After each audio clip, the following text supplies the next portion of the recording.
আসসালামু আলাইকুম। বিশেষভাবে দেশবাসীর কাছে আমার অনুরোধ,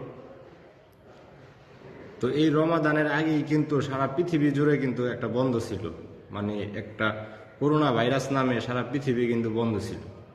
সেটা শুধু আমাদের বাংলাদেশ না এবং মুন্সিগঞ্জ না, সারা পৃথিবী। তো কি কারণে এটা বন্ধ রাখা হয়েছে? তো আমি যতটুকু জানি, আমার মুন্সিগঞ্জ, সিরাজদিখান এবং শেখারনগর 500 থেকে 1000 লোক মারা গেছে।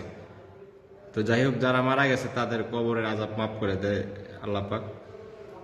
তো দেখেন, বর্তমানের যে অবস্থা, তা একটা তাবলিগ জামাতের লোক যদি কেউর কাছে নামাজের দাওয়াত নেওয়া যায়, তো আমি নিজেও কিন্তু তখন উপস্থিত থাকি না, হয়তো ডাইনে বা বামে আমি চলে যাই তাদেরকে দেখা।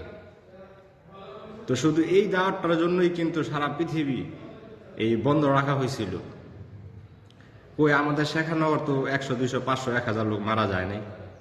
তো আসলে 500 এই এতগুলা দিন কি কারণে বন্ধ রাখা হইলো এই সারা পৃথিবীটা? তো যাই হোক, কেউ বিভ্রান্তি সৃষ্টি করবেন না।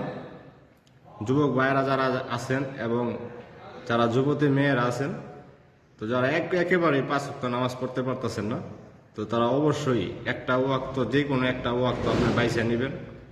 যে কোনো একটা ওয়াক্তে আপনি একটা ওয়াক্তে নামাজ পড়ে নিতে পারেন।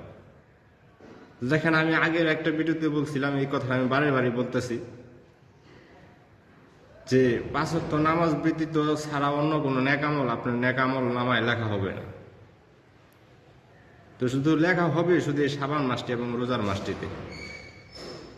তো যাই হোক ভাইয়েরা আমার, তো অবশ্যই নামাজ পড়ার চেষ্টা করবেন, আমার জন্য সবাই দোয়া করবেন।